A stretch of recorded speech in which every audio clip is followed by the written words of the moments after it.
राज्य के मुख्यमंत्रियों और हाई कोर्ट के मुख्य न्यायाधीशों की ये जॉइंट कॉन्फ्रेंस हमारी संवैधानिक खूबसूरती का सजीव चित्रण है।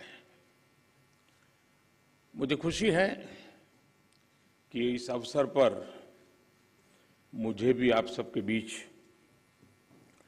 कुछ पल बिताने का अवसर मिला है। हमारे देश में जहां एक और जुडिशरी की भूमिका संविधान संरक्षक की है, वहीं लेजिस्लेचर नागरिकों की आकांक्षाओं का प्रतिनिधित्व करता है। मुझे विश्वास है कि संविधान की इन दो धाराओं का ये संगम, ये संतुलन देश में प्रभावी और समयबद्ध न्याय व्यवस्था का रोडमैप तैयार करेगा। मैं आप सभी को इस आयोजन के लिए हृदय से शुभकामनाएं देता हूं। साथियों, मुख्यमंत्रियों और मुख्य न्यायाधीशों की ज्वाइंट कॉन्फ्रेंस पहले भी होती आई है और उनसे हमेशा देश के लिए कुछ न कुछ नए विचार भी निकले हैं। लेकिन ये इस बार ये जो आयोजन अपने आप में और भी ज्यादा खास है। आज ये कॉन्फ्रेंस एक ऐसे समय में हो रही है जब देश अपनी आजादी का अमृत महोत्सव मना रहा है। आजादी के इन 75 सालों ने जुडिशरी और एग्जीक्यूटिव दोनों के ही रोल्स और रिस्पॉन्सिबिलिटीज को निरंतर स्पष्ट किया है। जहां जब भी जरूरी हुआ, देश को दिशा देने के लिए ये रिलेशन लगातार इवॉल्व हुआ है। आज आजादी के अमृत महोत्सव में जब देश नए अमृत संकल्प ले रहा है, नए सपने देख रहा है, तो हमें भी भविष्य की तरफ देखना होगा। 2047 में जब देश अपनी आजादी के 100 साल पूरे करेगा, तब हम देश में कैसी न्याय व्यवस्था देखना चाहेंगे। हम किस तरह अपने जुडिशियल सिस्टम को इतना समर्थ बनाएं कि वो 2047 के भारत की आकांक्षाओं को पूरा कर सके, उन पर खरा उतर सके। ये प्रश्न आज हमारी प्राथमिकता होना चाहिए। अमृत काल में हमारा विजन एक ऐसी न्याय व्यवस्था का होना चाहिए जिसमें न्याय सुलभ हो, न्याय त्वरित हो और न्याय सबके लिए हो। साथियों, देश में न्याय की देरी को कम करने के लिए सरकार अपने स्तर से हर संभव प्रयास कर रही है। हम जुडिशियल स्ट्रेंथ को बढ़ाने के लिए प्रयास कर रहे हैं। जुडिशियल इंफ्रास्ट्रक्चर को बेहतर करने की कोशिश चल रही है। केस मैनेजमेंट के लिए आईसीटी के इस्तेमाल की शुरुआत भी की गई है। सबऑर्डिनेट कोर्ट्स और डिस्ट्रिक्ट कोर्ट से लेकर हाई कोर्ट तक वैकेंसीज को भरने के लिए भी प्रयास हो रहे हैं। साथ ही जुडिशियल इंफ्रास्ट्रक्चर को मजबूत करने के लिए भी देश में व्यापक काम हो रहा है। इसमें राज्यों की भी बहुत बड़ी भूमिका है। साथियों, आज पूरी दुनिया में नागरिकों के अधिकार के लिए, उनके सशक्तिकरण के लिए टेक्नोलॉजी एक इंपॉर्टेंट टूल बन चुकी है। हमारे जुडिशियल सिस्टम में भी टेक्नोलॉजी की संभावनाओं से आप सब परिचित हैं।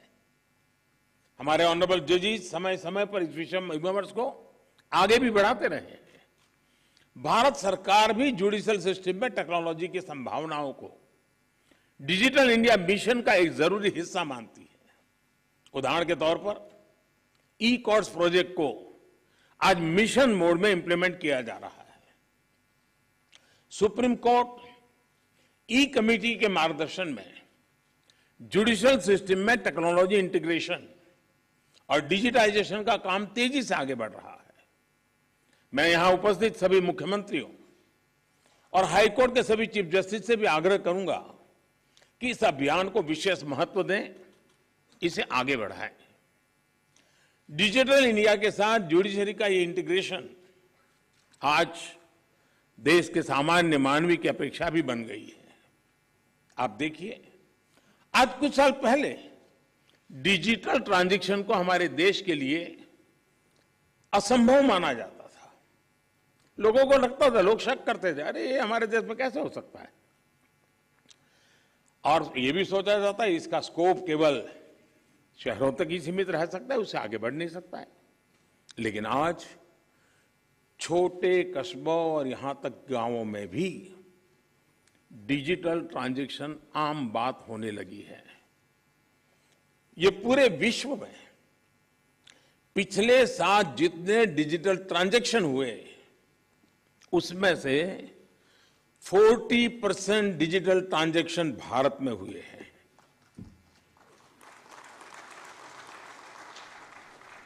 सरकार से जुड़ी वो सेवाएं जिनके लिए पहले नागरिकों को महीनों ऑफिस के चक्कर काटने पड़ते थे, वो अब मोबाइल पर अवेलेबल हो रही है। ऐसे में स्वाभाविक है जिस नागरिक को सेवाएं और सुविधाएं ऑनलाइन उपलब्ध हो रही हैं, वो न्याय के अधिकार को लेकर भी वैसे ही अपेक्षाएं करेगा।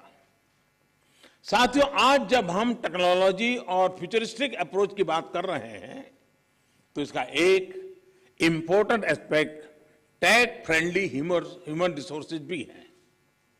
टेक्नोलॉजी आज युवाओं के जीवन का स्वाभाविक हिस्सा है। यह हमें सुनिश्चित करना है कि युवाओं की एक्सपर्टाइज, उनकी प्रोफेशनल स्ट्रेंथ कैसे बने। आजकल कई देशों में लॉ यूनिवर्सिटीज में blockchains, electronic discovery, cyber security, robotics, artificial intelligence और बायोएथिक्स जैसे विषय पढ़ाए जा रहे हैं। हमारे देश में भी legal education in international standard के मुताबिक हो, यह हम सबकी जिम्मेदारी है। इसके लिए हमें मिलकर प्रयास करने होंगे। साथियों, हमारे शास्त्रों में कहा गया है, न्यायमूलम सुराज्यम स्यात्, अर्थात किसी भी देश में सुराज का आधार न्याय होता है। इसलिए न्याय जनता से जुड़ा होना चाहिए, जनता की भाषा में होना चाहिए। जब तक न्याय के आधार को सामान्य मानवी नहीं समझता, उसके लिए न्याय और राजकीय आदेश में बहुत फर्क नहीं होता है। मैं इन दिनों सरकार में एक विषय पे थोड़ा दिमाग खपा रहा हूं। दुनिया के कई देश ऐसे हैं कि जहां कानून बनाते हैं तो एक तो लीगल टर्मिनोलॉजी में कानून होता है, लेकिन उसके साथ एक और कानून का रूप भी रखा जाता है जो लोक भाषा में होता है, सामान्य मानवी की भाषा में होता है, और दोनों मान्य होते हैं। और उसके कारण सामान्य मानवी को कानूनी चीजों को समझने में न्याय के दरवाजे खटखटाने की जरूरत नहीं पड़ती है। हम कोशिश कर रहे हैं कि आने वाले दिनों में हमारे देश में भी कानून एक पूरी तरह लीगल टर्मिनोलॉजी हो, लेकिन साथ साथ वही बात सामान्य व्यक्ति की समझ में आए उस भाषा में, और वो भी दोनों एक साथ असेंबली में या पार्लियामेंट में पारित हो, ताकि आगे चल करके सामान्य मानवी उसके आधार पर अपनी बात रख सकता है। दुनिया के कई देशों में ये परंपरा है। अभी मैंने एक टोली बनाई है, वो उसका अध्ययन कर रही है। साथियों, हमारे देश में आज भी हाई कोर्ट्स और सुप्रीम कोर्ट की सारी कार्यवाही इंग्लिश में होती है और मुझे अच्छा लगा सीजेआई ने स्वयं ने इस विषय को स्पर्श किया। तो कल अखबारों को पॉजिटिव खबर का अवसर तो मिलेगा अगर उठा ले तो।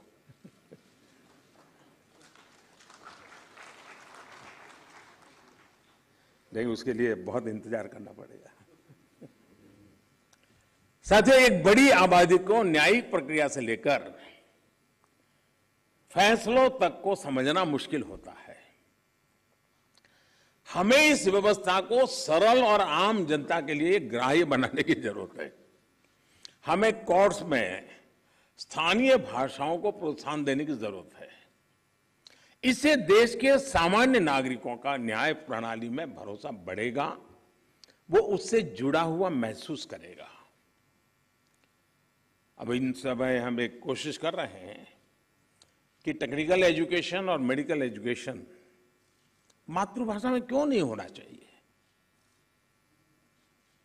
हमारे बच्चे जो बाहर जाते हैं दुनिया की वो भाषा कोशिश करते हैं पढ़ करके फिर मेडिकल कॉलेज की, तो हम हमारे देश में कर सकते हैं। और मुझे खुशी है कई राज्यों ने मातृभाषा में टेक्निकल एजुकेशन मेडिकल एजुकेशन के लिए कुछ इनिशिएटिव लिए हैं। तो आगे चल करके उसके कारण गांव का गरीब का बच्चा भी जो भाषा के कारण रुकावटें महसूस करता है उसके लिए सारे रास्ते खुल जाएंगे। और ये भी तो एक बड़ा न्याय है, ये भी एक सामाजिक न्याय है। सामाजिक न्याय के लिए न्यायपालिका के तराजू तक जाने की जरूरत नहीं होती है। सामाजिक न्याय के लिए कभी भाषा भी बहुत बड़ा कारण बन सकती है। साथियों, एक गंभीर विषय सामान्य आदमी के लिए कानून की पेचीदगियां भी है। 2015 में हमने करीब 1800 ऐसे कानूनों को चिन्हित किया था जो अप्रासंगिक हो चुके थे। इनमें से जो केंद्र के कानून थे, ऐसे 1450 कानूनों को 1450 कानूनों को हमने खत्म किया। लेकिन राज्यों की तरफ से केवल 75 कानून ही खत्म किए गए हैं।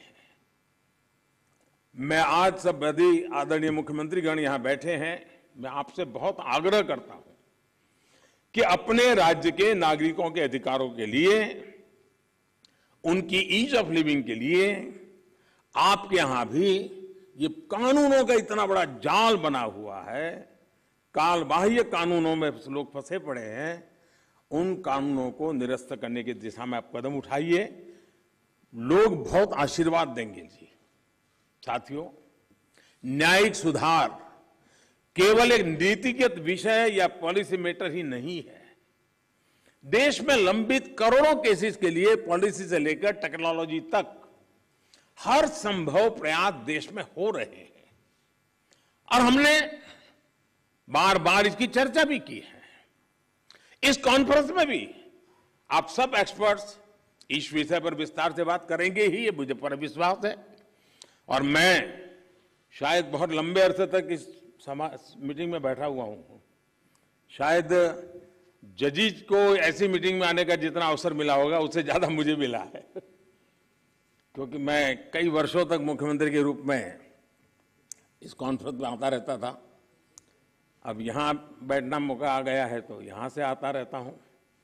तो एक प्रकार से मैं इस महफिल में सीनियर हूं।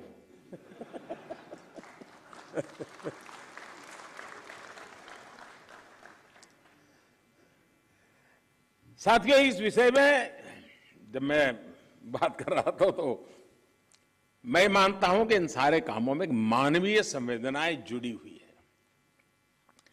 मानवीय संवेदनाओं को भी हमें केंद्र में रखना ही होगा।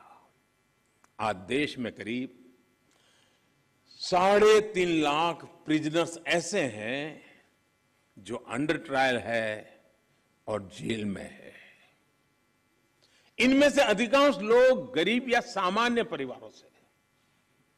हर जिले में डिस्ट्रिक्ट जज की अध्यक्षता में एक कमेटी होती है ताकि इन केसेस की समीक्षा हो सके, जहां संभव हो बेल पर उन्हें रिहा किया जा सके। मैं सभी मुख्यमंत्रियों और हाई कोर्ट के जजेस से अपील करूंगा कि मानवीय संवेदनाओं, उन संवेदनाओं और कानून के आधार पर इन मामलों को भी अगर संभव हो तो प्राथमिकता दी जाए। इसी तरह न्यायालयों में और खासकर स्थानीय स्तर पर लंबित मामलों के समाधान के लिए मध्यस्थता, मीडिएशन भी एक महत्वपूर्ण जरिया है। हमारे समाज में तो मध्यस्थता के जरिए विवादों के समाधान की हजारों साल पुरानी परंपरा है। आपसी सहमति और परस्पर भागीदारी, ये न्याय की अपनी एक अलग मानवीय अवधारणा है। अगर हम देखें तो हमारे समाज का वो स्वभाव कहीं ना कहीं अभी भी बना हुआ है। हमने हमारी उन परंपराओं को खोया नहीं है। हमें इस लोकतांत्रिक व्यवस्था को मजबूत बनाने की जरूरत है। और जैसे चीफ साहब ने ललित जी की तारीफ की, मैं भी करना चाहूंगा। उन्होंने पूरे देश में भ्रमण किया, हर राज्य में गए इस काम के लिए, और सबसे बड़ी बात है कोरोना काल में गए। साथियों, मामलों का कम समय में समाधान भी होता है, न्यायालयों का बोझ भी कम होता है और सोशल फैब्रिक भी सुरक्षित रहता है। हमने इसी सोच के साथ संसद में मीडिएशन बिल को भी एक अम्ब्रेला लेजिस्लेशन के रूप में भी पेश किया है। अपनी रीच लीगल एक्सपर्टाइज के साथ हम मीडिएशन से सॉल्यूशन की विधा में ग्लोबल लीडर बन सकते हैं। हम पूरी दुनिया के सामने एक मॉडल पेश कर सकते हैं। मुझे पूरा भरोसा है कि प्राचीन मानवीय मूल्यों और आधुनिक अप्रोच के साथ इस कॉन्फ्रेंस में ऐसे सभी विषयों पर आप सब विद्वज्जन विस्तार से चर्चा करके, मंथन करके उस अमृत को लाओगे जो शायद आने वाली पीढ़ियों तक काम आएगा। इस कॉन्फ्रेंस में जो नए आइडियाज निकलेंगे, जो नए निष्कर्ष निकलेंगे, वो नए भारत की आकांक्षाओं को पूरा करने का माध्यम बनेंगे। इसी विश्वास के साथ मैं फिर एक बार आप सबके मार्गदर्शन के लिए मैं आपको आभारी हूं, और मैं सरकार की तरफ से ये विश्वास दिलाता हूं कि देश के न्याय व्यवस्था के लिए सरकारों ने जो करना होगा, चाहे राज्य सरकार हो, केंद्र सरकार हो, वो भरसक प्रयास करेगी ताकि हम सब मिलकर के देश के कोटि कोटि नागरिकों की आशा अपेक्षाओं को पूर्ण कर सके। और 2047 में देश जब आजादी के 100 साल मनाए, तब हम न्याय के क्षेत्र में भी और अधिक गौरव के साथ, और अधिक सम्मान के साथ, और अधिक संतोष के साथ आगे बढ़े। यही मेरी बहुत बहुत शुभकामना है। बहुत बहुत धन्यवाद।